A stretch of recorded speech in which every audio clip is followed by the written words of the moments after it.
Bonjour, vous regardez Tesla Geek, troisième épisode d'une petite série consacrée à la pièce maîtresse au cœur de la voiture électrique, sa batterie. Après avoir évoqué sa durabilité grâce aux données du constructeur, après avoir expliqué la différence entre les différentes batteries utilisées par Tesla dans ses véhicules pour élire la meilleure, place aux habitudes de recharge, ce qu'il faut faire, ce qu'il ne faut pas faire pour aider sa batterie à rester en bonne santé et ralentir sa dégradation naturelle.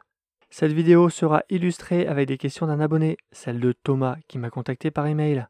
Je m'interroge donc sur l'utilisation que je fais de ma batterie en chargeant à 100% à chaque fois comme préconisé par Tesla. J'ai remarqué que le sujet de l'utilisation de la batterie revenait très fréquemment sur les différents groupes que je suis sur Facebook.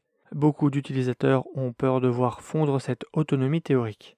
Sachant qu'il y a à boire et à manger, il sera intéressant d'avoir un avis technique et pragmatique afin de savoir enfin comment bien utiliser sa batterie suivant l'utilisation du véhicule et lui garantir une grande longévité. Eh bien Thomas, je vais faire de mon mieux pour t'apporter mes réponses à tes questions dans cette vidéo. On va commencer par faire le tour des bonnes pratiques, revenir sur les généralités importantes sur les batteries et ensuite on enchaînera sur tes questions. Et si ces vidéos vous intéressent, pensez à vous abonner, c'est gratuit et ça participe à augmenter la visibilité de la chaîne.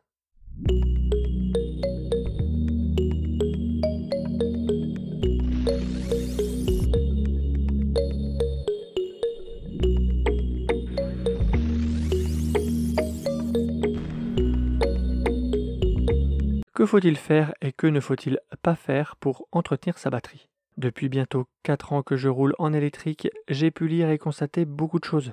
Je vais vous résumer tout ça ici pour vous aider à y voir plus clair. Parce qu'on a tous envie de conserver une batterie en bonne santé. Cependant, une batterie est un composant qui repose sur une réaction chimique réversible, dont les éléments finissent immanquablement par s'user. Mais avec des gestes simples, on peut ralentir ou tout du moins ne pas accélérer ce phénomène naturel qui intervient quand on utilise le véhicule, mais aussi quand on ne l'utilise pas.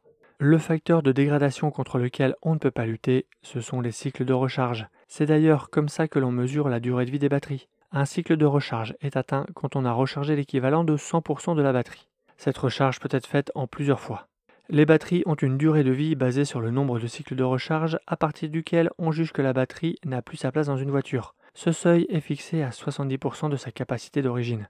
Elle pourra avoir une seconde vie en stockage d'énergie avant d'être recyclée. Ce nombre de cycles dépend de la chimie utilisée. La chimie LFP des versions standards ont une durée de vie en nombre de cycles 2 fois supérieure à celle des batteries à la chimie NCA et NMC, des versions grande autonomie et performance. S'il est difficile de se restreindre de rouler, quand on a une voiture, c'est quand même pour l'utiliser quand on en a besoin, on peut soigner d'autres facteurs. Les batteries n'aiment pas les hautes températures. On parle ici d'une température de la batterie de plus de 60 degrés pendant plus de 24 heures consécutives, qui peut avoir un effet irréversible. Si en été, au soleil, on peut atteindre une telle température dans l'habitacle avec un toit en verre, je doute que ce soit le cas pour la batterie qui est sous le plancher. La source principale de chaleur reste la supercharge, raison pour laquelle les Tesla ont une excellente gestion thermique de la batterie et que le BMS de la voiture réduit la puissance de recharge au fur et à mesure pour ne pas l'endommager. Les batteries n'aiment pas le froid. Cela a un impact sur leur fonctionnement, leur capacité à se recharger et à se décharger, mais contrairement aux fortes chaleurs, ces effets ne sont pas irréversibles et nos Tesla peuvent réserver une partie de leur capacité pour se réchauffer. C'est à ce moment-là qu'un petit flocon apparaît à l'écran. Les batteries n'aiment pas être stockées à un bas niveau de recharge. Pas de souci pour descendre proche de zéro à condition de pouvoir se brancher immédiatement une fois arrivé, que ce soit lors d'une étape à un superchargeur ou à destination. D'ailleurs, quand on se stationne sous les 15%, la voiture affiche un message pour inciter à se brancher. Les batteries n'aiment pas non plus être stockées à haut niveau de recharge. C'est particulièrement vrai sur les chimies NCA et NMC, dont la consigne de recharge au quotidien doit être placée à 80%. On peut monter plus haut en recharge, en particulier avant un long trajet, à condition de revenir rapidement, disons dans l'heure qui suit la fin de charge, sous les 80%. Pour la chimie LFP, comme le laissait sous-entendre Thomas, il y a débat. Dans son manuel d'utilisation de la Model 3, Tesla indiquait ceci. Si votre véhicule est équipé d'une batterie LFP, Tesla vous recommande de maintenir votre limite de recharge à 100%, même pour un usage quotidien, et également d'effectuer une recharge à 100% au moins une fois par semaine. Si votre véhicule Model 3 est stationné depuis plus d'une semaine, Tesla vous recommande de la conduire comme d'habitude et de la recharger à 100% dès que possible. Mais ce paragraphe a complètement disparu des manuels 2024. Je pense que les batteries lithium, quelle que soit leur chimie, n'aiment pas être stockées à 100%, et qu'il convient de les charger au quotidien à 80%, même les LFP. Mais les LFP ont par contre besoin d'une charge à 100% au moins une fois par semaine pour des raisons de calibration propres à cette chimie. Cela nous amène à la première question de Thomas. Le rouleur régulier qui recharge tous les jours sa voiture n'a pas trop de questions à se poser. Il peut charger à 80% sa batterie LFP et une fois à 100% par semaine. Mais que se passe-t-il pour quelqu'un qui n'a besoin de recharger sa batterie que 2 fois par semaine? Charger une fois sur deux à 100%? Dans ce cas, oui, une fois par semaine à 100% et l'autre fois de la semaine à 80%. Et même question pour quelqu'un qui ne procède qu'à une recharge par semaine ou une charge toutes les 2 semaines. Chaque charge doit-elle être réalisée à 100%? Comme le disait le manuel Tesla 2023, dans ce cas, il faut la charger à 100% dès que possible.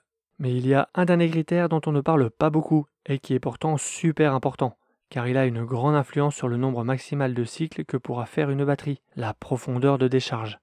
La profondeur de décharge, dont l'acronyme anglais est DOD, est la quantité d'énergie de la batterie consommée entre 2 recharges. On voit sur ce graphique le nombre de cycles qui est possible de faire avant que la batterie ne perde 30% de sa capacité, donc 70% restante, qui est le seuil sur lequel se basent les garanties constructeurs. Pour la chimie LFP en rouge et la chimie NMC en bleu, on voit clairement que plus on fait de grandes charges, plus le nombre de cycles baisse, donc plus la batterie se dégradera rapidement. Si vous avez la possibilité de vous recharger régulièrement, n'attendez pas pour le faire. J'ai pu le constater avec la Model 3 d'un ami acheté d'occasion. Elle avait 2 ans. Son propriétaire l'a branchée tous les jours, au retour du travail, avec une consigne de recharge à 60%. Il consommait moins de 20% par jour, et elle avait une dégradation très faible. Ce conseil est d'autant plus vrai sur les LFP, où le nombre de cycles explose sous les 40% de profondeur de décharge. La plupart de ces conseils sont rappelés dans le manuel Tesla disponible en ligne. On le retrouve facilement sur Google. La meilleure manière de préserver la batterie haute tension est de laisser votre véhicule branché quand il ne sert pas. Il n'y a aucun avantage à attendre que le niveau de la batterie soit bas avant de la charger. La batterie est d'ailleurs plus performante quand elle est régulièrement chargée. Pour de meilleures performances sur le long terme, n'exposez pas la Model 3 à des températures ambiantes supérieures à 60 degrés ou inférieures à moins 30 degrés Celsius pendant plus de 24 heures consécutives. Ne laissez jamais la batterie se décharger complètement. Une batterie à 0% peut irrémédiablement endommager les composants du véhicule. Même quand vous ne conduisez pas la Model 3, la batterie se décharge très lentement pour alimenter les composants électroniques embarqués. La batterie peut se décharger à raison d'environ 1% par jour, mais sa vitesse de déchargement peut varier en fonction des facteurs environnementaux, notamment par temps froid, de la configuration du véhicule et des paramètres sélectionnés sur l'écran tactile. On en revient aux dernières questions de Thomas. Dans le cas où la charge ne se fait pas systématiquement chaque jour, faut-il recharger sa voiture au dernier moment avant de partir? Par exemple, si la voiture rentre au garage avec 30% de batterie le lundi et ne doit repartir que le jeudi, faut-il procéder à la recharge dès le lundi soir ou au contraire attendre le mercredi soir? Faut-il à l'inverse laisser sa voiture branchée en permanence? Je ne vois pas de raison d'attendre. Attendre, c'est risquer qu'elle ne se décharge davantage. Mon conseil, c'est de brancher la voiture, ne pas attendre pour le faire. De le faire tous les jours si on peut le faire tous les jours. Une fois que la voiture aura atteint sa consigne de recharge, elle y restera. Après, si vraiment tu veux être un puriste, tu peux la recharger tout de suite à 80%, puis la charger à nouveau pour qu'elle soit à 100% au dernier moment si tu as une LFP. Vous avez aussi été nombreux à me poser la question de quelles précautions prendre avant de laisser la voiture au repos plusieurs semaines ou plusieurs mois par exemple, suite à un départ en vacances. Mon conseil, c'est de brancher la voiture dans un endroit abrité, de régler la limite à 80% et de couper Sentinelle si vous le pouvez. Ainsi, elle pourra se mettre en veille prolongée. Si vous avez des questions, des réactions, n'hésitez pas à les partager en commentaire. Si vous ne savez pas comment mesurer la dégradation de votre batterie, je vous avais fait cette vidéo dédiée sur le sujet avec plusieurs méthodes pour y arriver. D'ailleurs, j'ai observé des erreurs sur les résultats donnés par certaines applis. Il faut que je vous explique ça dans une vidéo dédiée. Donc, je vous conseille la méthode utilisant les kilomètres affichés à l'écran. J'espère que cette vidéo vous aura été utile. Si c'est le cas, n'hésitez pas à la partager à toute personne que ça pourra aider ou intéresser. Jetez un œil sur mon site teslageek.fr pour des bons plans, la checklist de livraison et une section d'accessoires pour Model 3 ou Model Y. Et je vous dis à bientôt pour une prochaine vidéo. Si tu as aimé cette vidéo ou que tu veux soutenir la chaîne, mets un like. Tu peux t'abonner pour recevoir les notifications de mes prochaines vidéos et aider la chaîne à être mieux référencée. N'hésite pas à donner ton avis en commentaire. À bientôt!